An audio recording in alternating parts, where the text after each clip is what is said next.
আমাদের শখ হলো আর আমরা গাড়ি কিনে ফেললাম, কিন্তু গাড়ি সম্বন্ধে আইডিয়া না থাকার জন্য অনেক ভুল করে ফেলি। দেখবেন কোনো গাড়ির ইঞ্জিন 50,000 কিলোমিটারেই খারাপ হয়ে যাচ্ছে, আবার কোনো গাড়ির ইঞ্জিন 3 লাখ 4 লাখ কিলোমিটার চলে যাচ্ছে, তাও কিছু হচ্ছে না।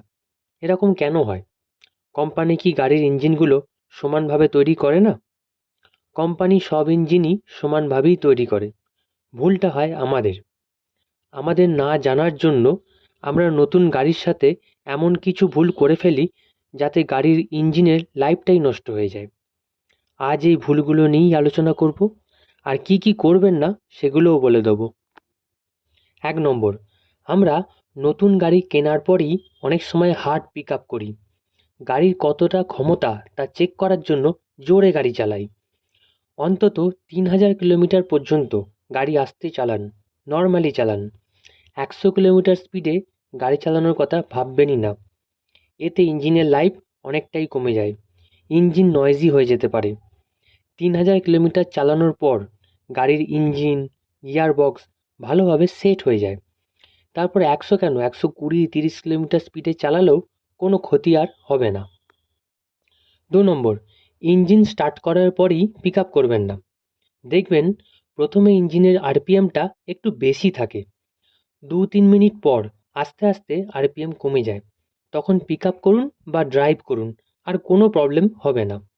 তাই রোজ ইঞ্জিন স্টার্ট করার পর 2-3 মিনিট ওকে ছেড়ে দিন। আপনি কিচ্ছু করবেন না, এতে ইঞ্জিনের লাইফটা অনেকটাই বেড়ে যায়। এই কথাগুলো কোম্পানি বলে দেবে না, বা কোথাও লেখাও থাকে না। অনেকের অভিজ্ঞতা থেকেই এই কথাগুলো বলছি। 3 নম্বর, আমরা একটা ভুল প্রায় সবাই করে থাকি। ট্রাফিকে অনেকক্ষণ ধরে আটকে আছেন, একবার ফার্স্ট গিয়ার, একবার সেকেন্ড গিয়ার, একবার ব্রেক করছেন। যেই রাস্তা একটু ফাঁকা হলো, জোর পিক আপ করে বেরিয়ে যান। এটা বড় ভুল। ট্রাফিকে যখন বারবার ব্রেক করছেন, গিয়ার চেঞ্জ করছেন, তখন গাড়ি হিট হয়ে যায়, আর তাতে অয়েল প্রেশারটা কমে যায়। হঠাৎ ফাঁকা হলেই এই লো অয়েল প্রেশারে জোরে পিক আপ করলে ইঞ্জিনের উপর খুব চাপ পড়ে। এটা করবেন না। আস্তে আস্তে স্পিড তুলুন এবং এগিয়ে যান। 4 নম্বর, আমরা নতুন গাড়ি কিনেই লং ড্রাইভে চলে যাই, হয়তো 1,000 বা 1,500 কিলোমিটারে ট্রিপে বেরিয়ে পড়ি। এটা ঠিক নয়। ভাবি নতুন গাড়ি, কি আর হবে, এখন ছোটাবো না তো আর কবে ছোটাবো? কিন্তু এটাই ভুল, এটাই বড় ভুল। 3,000 কিলোমিটার পর্যন্ত ইঞ্জিনে বেশি চাপ দেবেন না, এতে ইঞ্জিনের লঞ্জিভিটি কমে যায়। এছাড়া এটাও মাথায় রাখবেন যে নতুন গাড়িতেও প্রবলেম আসতে পারে, লং ড্রাইভে গিয়ে প্রবলেমে পড়তেও পারেন। তাই গাড়িটাকে নর্মালি কিছুদিন চালান, গাড়ির ইঞ্জিনটাও সেট হয়ে যাবে, আর আপনি গাড়ির ধারটাও বুঝে যাবেন। গাড়ি আপনার কন্ট্রোলে চলে আসবে। এবার আপনি যেখানে খুশি যান না কেন, আর কোনো প্রবলেমই হবে না। 5 নম্বর, এছাড়া রোজ গাড়ি বার করার আগে engine oil, coolant, break oil এগুলো চেক করে নেবেন।